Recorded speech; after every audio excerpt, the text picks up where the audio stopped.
ये राजपाट की बात छोड़ो, आप भूखे प्यासे होंगे, मेरी माँ ने आपके लिए 56 प्रकार के भोजन बनाए हैं, आप चल करके भोजन करिए। भगवान मुस्कुराए। भगवान ने कहा, दुर्योधन,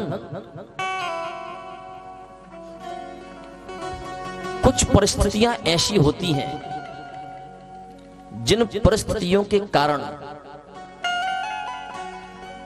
भोजन नहीं किया जा सकता, और कुछ लोग करते हैं।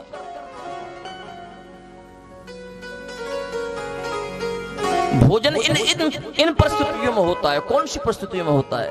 पहला भोजन होता है अभाव में। पहली परिस्थिति क्या है? अभाव। आपके घर में कुछ खाने को है नहीं, गरीबी की परिस्थिति है। आप किसी व्यक्ति के घर गए, उसने कहा भैया भोजन कर लो, आपने कहा ठीक है भाई। आपके यहां अभाव था, आपने दूसरे घर भोजन कर लिया। दूसरा प्रतीक है प्रभाव। आप घर से भोजन करके आए हो, लेकिन आपका श्रेष्ठ व्यक्ति आपसे कहता नहीं, आपको भोजन करना पड़ेगा, एक तो खाना पड़ेगा, थोड़ा सा तो खाना पड़ेगा। तो उसके प्रभाव में आकर के आपके पेट के अंदर जगह नहीं भी है, लेकिन उसका मान रखने के लिए आपने थोड़ा सा खा लिया। इसको कहते हैं प्रभाव। और तीसरा होता है भाव। दुर्योधन, किसी किसी के अंदर भाव ऐसा होता है कि बिल्कुल भी इच्छा ना हो, लेकिन उसके चेहरे को देख करके ऐसा लगता है कि नहीं, यदि हमने यहां पर भोजन नहीं किया, इसका दिल टूट जाएगा। बड़े भाव से इसने भोजन बनाया है, बड़ी श्रद्धा से इसने भोजन बनाया है, इसलिए करना चाहिए। दुर्योधन, लेकिन मेरे पास कोई अभाव नहीं है, मैं परिपूर्ण हूं, इसलिए मैं भोजन नहीं कर सकता। प्रभाव, तुम्हारा प्रभाव मेरे ऊपर कभी पड़ नहीं सकता। मैं दुनिया पर प्रभाव डालने वाला हूं, तुम्हारा प्रभाव मेरे ऊपर क्या पड़ेगा, इसलिए भोजन नहीं कर सकता। तीसरी बात, तुम्हारे दिल के अंदर भाव है नहीं,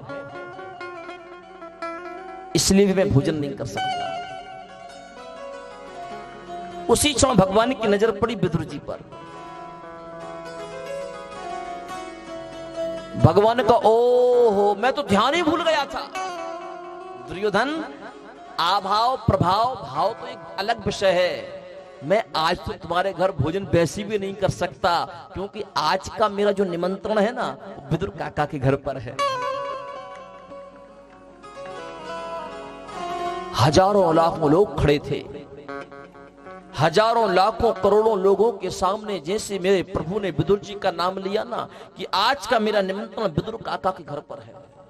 विदुर के आंखों से आंसू झर पड़े, विदुरानी फूट फूट करके रो पड़ी। विदुर ने कहा, तू पागल है, अब यहाँ पर हमको ज्यादा समय तक नहीं रुकना चाहिए। वो छलिया है, वो पक्का हमारे घर आएगा खाने को, घर में कुछ खाने के लिए है नहीं। तू चलना, घर पर जल्दी कुछ ना कुछ व्यवस्था करते हैं, तू घर की साफ सफाई कर, मैं ग्वालों की बजरिया से माखन के लड्डू लेकर के आता हूं। विदुरानी घर में जाकर के घर की साफ सफाई करने लगी। विदुर जी ग्वालों के बजरिया चले गए, लेकिन यहां पर दुर्योधन पूछता है कि जिसके घर में खाने के लिए एक अन्न का दाना नहीं, वो आपको क्या खिलाएगा? भगवान कहते हैं, इसकी मुझे कोई परवाह नहीं है। उसने मुझे निमंत्रण दिया है, मेरा कर्तव्य बनता है कि उसके निमंत्रणों को स्वीकार करना। वो क्या खिलाएगा क्या नहीं खिलाएगा, वो उसकी जवाबदारी है। सिर्फ मेरा कर्तव्य है कि उसके आमंत्रणों को स्वीकार करना। दुर्योधन कहने लगा, ये तो बड़ा कट्टर है। पर एक बात बताओ, तुम द्वारिका से सीधे हस्तिनापुर आए, हस्तिनापुर से तुम्हारा हाथ पकड़ करके मैं अपने राज्य के अंदर लेकर के आया, तुमको विदुर मिले कब? तुमको निमंत्रण दिया कब? अब भगवान फंस गए। अहम भक्त पराधीना यस्यस्तंत्र इव द्विजा भगवान तो अपने भक्तों के अधीन है। भगवान अपने भक्त का मान रखने के लिए भी झूठ बोल जाते हैं। मानो भगवान कहना चाहते कि मेरे एक झूठ बोलने से मेरे भक्त का मान बढ़ता हो, तो वो एक झूठ बोलने में मुझे कोई पाप नहीं।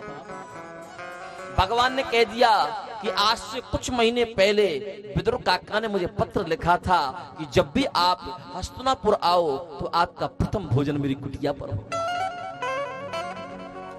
पत्र मिलने के बाद आज मैं पहली बार आया हूं, तो उसके निमंत्रणों को स्वीकार तो करना पड़ेगा। अब तो मुझे जाने दो। भगवान विदुर काका के उस कदली वन की ओर चल पड़े, चरण पादुका वहीं पर छोड़ दी। जैसे एक भगवान का भक्त भगवान के मंदिर में बिना चरण पादुका के जाता है ना, उसी प्रकार भगवान भी अपनी चरण पादुकाओं को त्याग करके अपने भक्त के महल की ओर दौड़ पड़े। विदुर घर पावना आज हरिया हरिया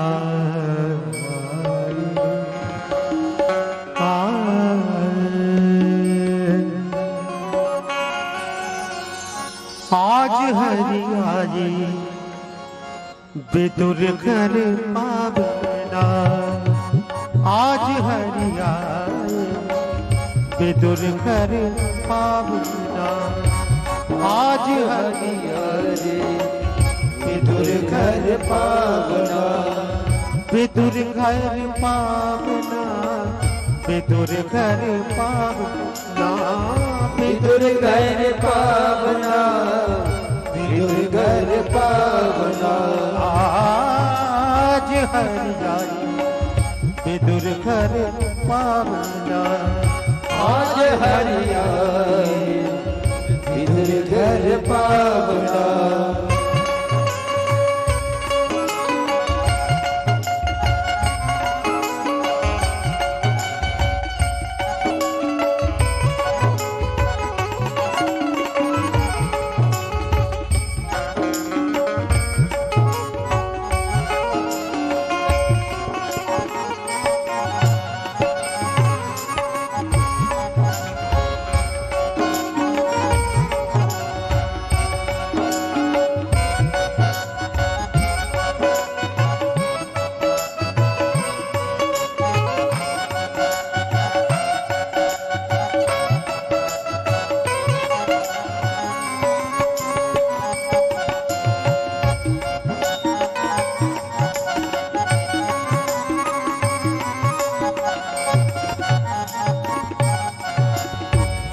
विदुर नहीं घर थी विदुरानी विदुर नहीं घर विदुरानी आवत देखे सारंग पानी आवत देखे सारंग पानी ले आसन बैठा आसन बैठा आज हरियाई विदुर घर पावना आज हरियाई विदुर घर पावना विदुर घर पावना विदुर घर पावना विदुर घर पावना विदुर घर पावना।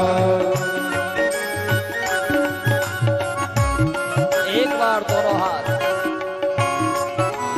भक्त और भगवान के मिलन में खड़े कर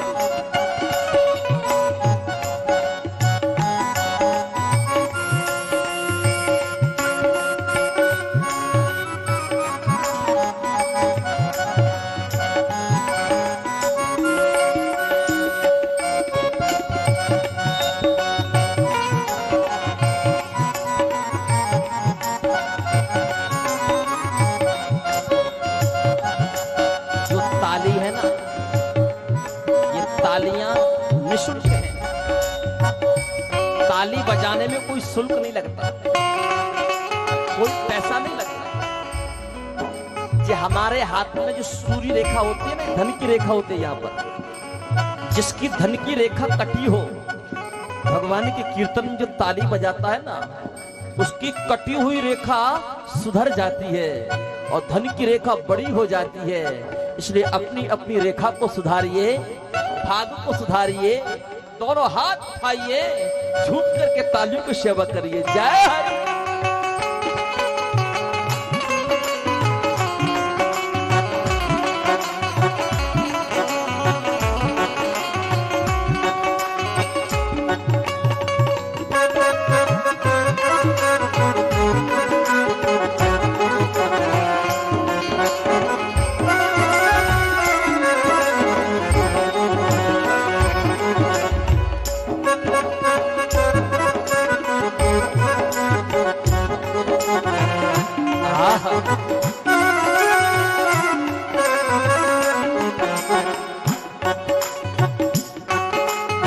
अरे आपत ही हरि यही सुनाए हूँ, आपत ही हरि यही सुनाए हूँ। काकी जी हमें भूख सताए हूँ, काकी जी हमें भूख सताए हूँ। साख पाते कछुलावना,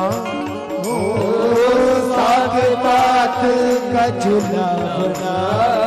आज हरि आए विदुर घर पावना, आज हरि आए विदुर घर पावना। आज हरि आए विदुर घर पावना, आज हरि आए विदुर घर पावना।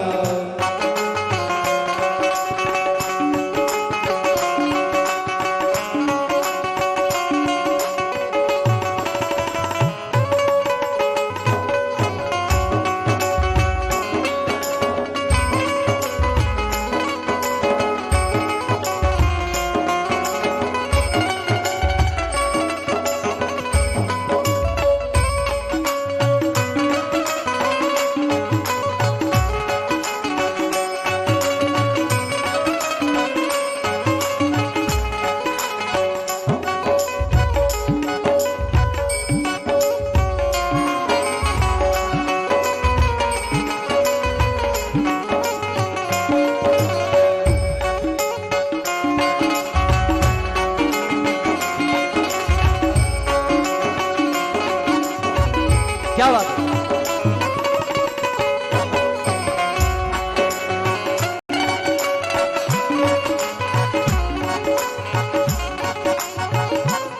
विदुरानी मन सोच भयो है, विदुरानी मन सोच भयो है। घर में आज कछु नहीं रहो है, घर में आज कछु नहीं रहो रे।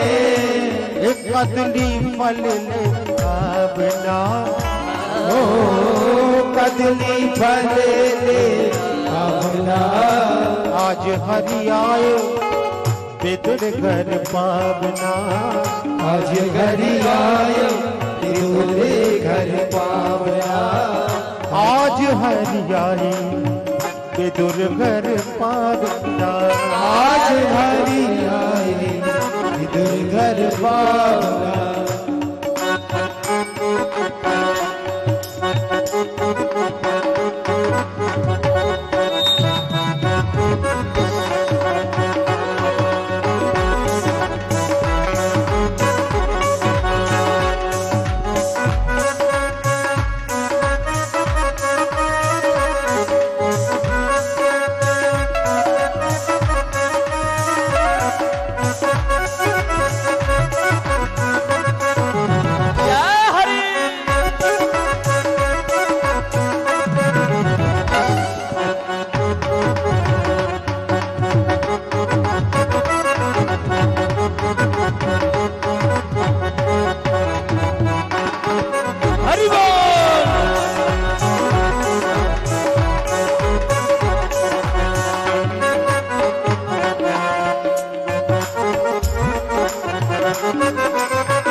कदली कदली दूर गिराए वो कदली कदली दूर गिराए वो छिलके का प्रभु जी को भोग लगाए वो छिलके का प्रभु जी को भोग लगाए बड़े प्रेम से प्रभु पावना हो बड़े प्रेम से प्रभु पावना आज हरि आए विदुर घर पावना आज हरि आए विदुर घर पावना आज हरि आए विदुर घर पावना आज हरि आए विदुर घर पावना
विदुर जी आए इतने नहीं विदुर जो आए विदुरानी पर बहुत निशाए विदुरानी पर बहुत निशाए घर की लाज गमाओ ना ओ घर की लाज गवाओ ना आज हरि आए विदुर घर पावना आज हरि आए विदुर घर पावना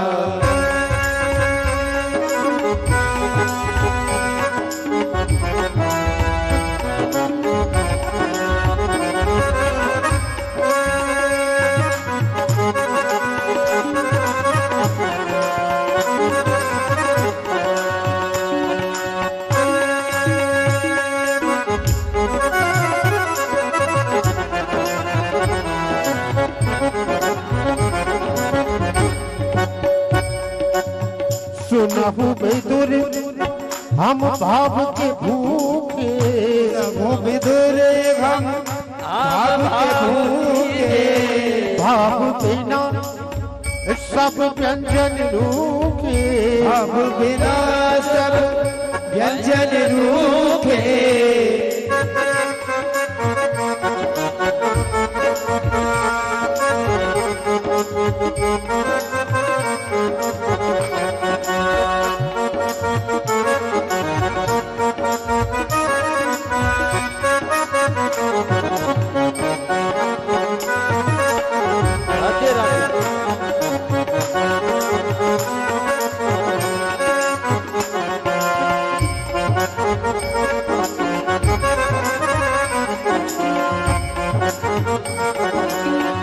भाव बिना सब व्यंजन रूखे भाव बिना सब व्यंजन रूखे कभी ऐसा स्वाद ना बना ओ कभी ऐसा स्वाद नहीं आवना आज हरि आए विदुर घर पावना घर आया विदुर घर पावना आज हरि आए विदुर घर पावना आज हरि आए विदुर घर पावना विदुर घर पावना विदुर घर पावन, ओ विदुर घर पावना, विदुर घर पावना, विदुर घर पावना, विदुर घर पावना, ओ विदुर घर पावना, विदुर घर पावना।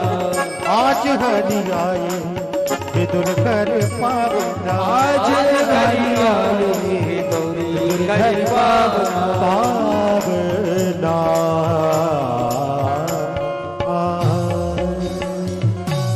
चलते चलते भगवान विदुर रानी की उस कुटिया तक पहुंचे। कुटिया अंदर से बंद थी, दरवाजा लगा हुआ था। भगवान ने जाकर के सांकर बजाई, काकी द्वार। विदुर रानी उस समय स्नान कर रही थी।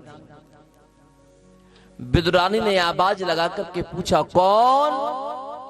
भगवान ने कहा, काकी मैं द्वारिकाधीश। सुखदेव जी कहते, राजन जैसे ही द्वारिकाधीश के नाम को विदुर रानी ने सुना, विदुर रानी भाव विभोर हो गई, अपनी संपूर्ण स्थिति को भूल गई। किस अवस्था में बैठी हूं? जिस स्थिति में स्नान करने के लिए बैठी थी ना विदुर रानी, उसी स्थिति में मेरे कृष्ण को दरवाजा खोलने के लिए दौड़ पड़ी। दरवाजा खोल दिया।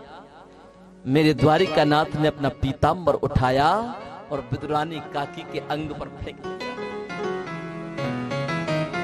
विदुर रानी ने मेरे द्वारिकानाथ का हाथ पकड़ लिया। बाहर क्यों खड़े हो, अंदर आओ। एक हाथ से द्वारिकानाथ के हाथ को पकड़ करके रखा, एक हाथ में चौकी उठा ली।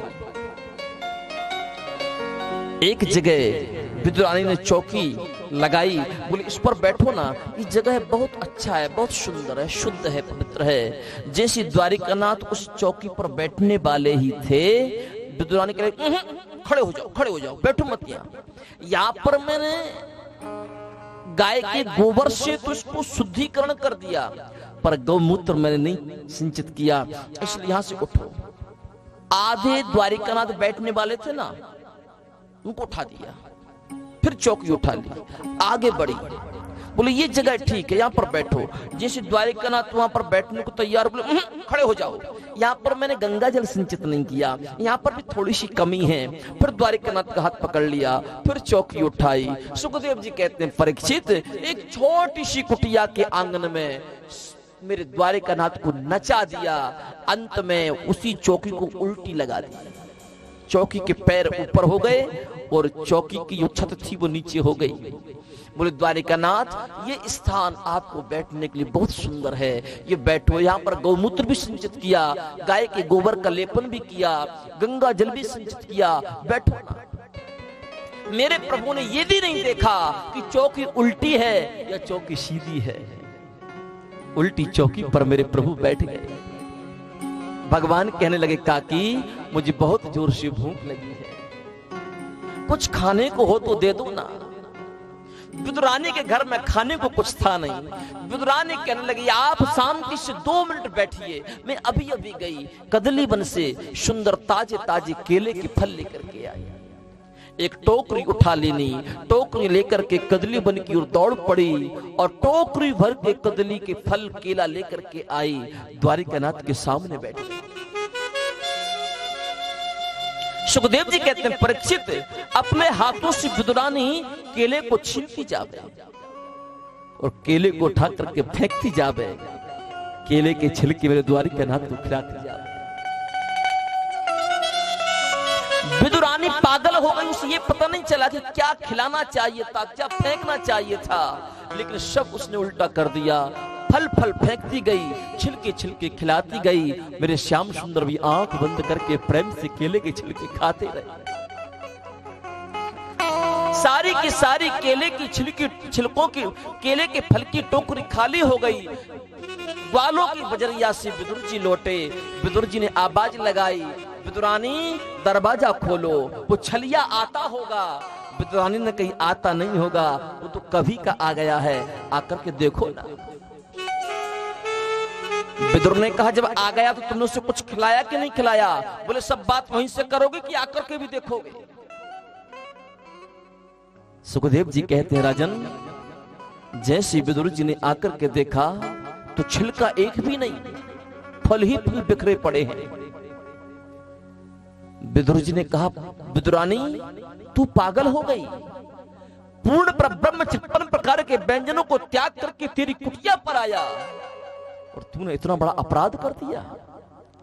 फल खिलाने की जगह तूने केले के छिलके खिला दिए। जैसे विदुरानी की नजर केले के फलों पर पड़ी, फूट फूट करके रो पड़ी, कहने लगी मुझे तो पता ही नहीं चला कि मैंने इनको क्या खिलाया क्या नहीं खिलाया। जो हाथों में आ गया वो खिलाती गई, वो जो गिरता गया उसे गिराती गई। द्वारिकानाथ मुझे क्षमा कर दो, मुझसे बहुत बड़ी गलती हो गई, मेरी इस अज्ञानता का मैं प्रायश्चित करने को तैयार हूं। भगवान ने कहा नहीं काकी, इसमें आपका कोई दोष नहीं है। विदुर जी ने कहा गोविंद, आपने जो केले के छिलके खाए हैं ना, उससे आपके मुख का स्वाद खराब हो गया होगा।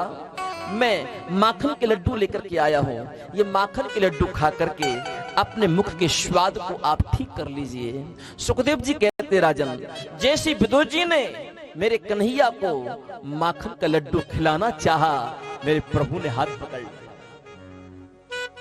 काका बुरा ना लगे तो एक बात कहूं? बोले हाँ कहो।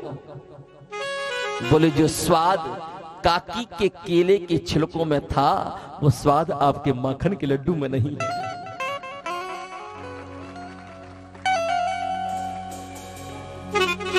त्रेता युग में सबरी के जूठे वेर और द्वापर में विदुरानी के केले के छिलके, इनका मैं कभी भी स्वाद भूल नहीं सकता, इनको मैं कभी भी विस्मृत कर नहीं सकता। विदुर जी समझ गए द्वारिकानाथ के सामने कौन सी भक्ति सफल हो जाए, आज तक कोई नहीं समझ पाया। विदुर जी ने हाथ जोड़ करके भगवान से प्रार्थना की कि प्रभु मुझे क्या करना चाहिए। भगवान ने कहा अपने भक्ति के अलावा कुछ और नहीं करना चाहिए, तुम पावन गंगा की यात्रा करो। गंगा के तट पर आपको मैत्रेय मुनि मिलेंगे और मैत्रेय मुनि से मिल करके आप भक्ति की चर्चा करो।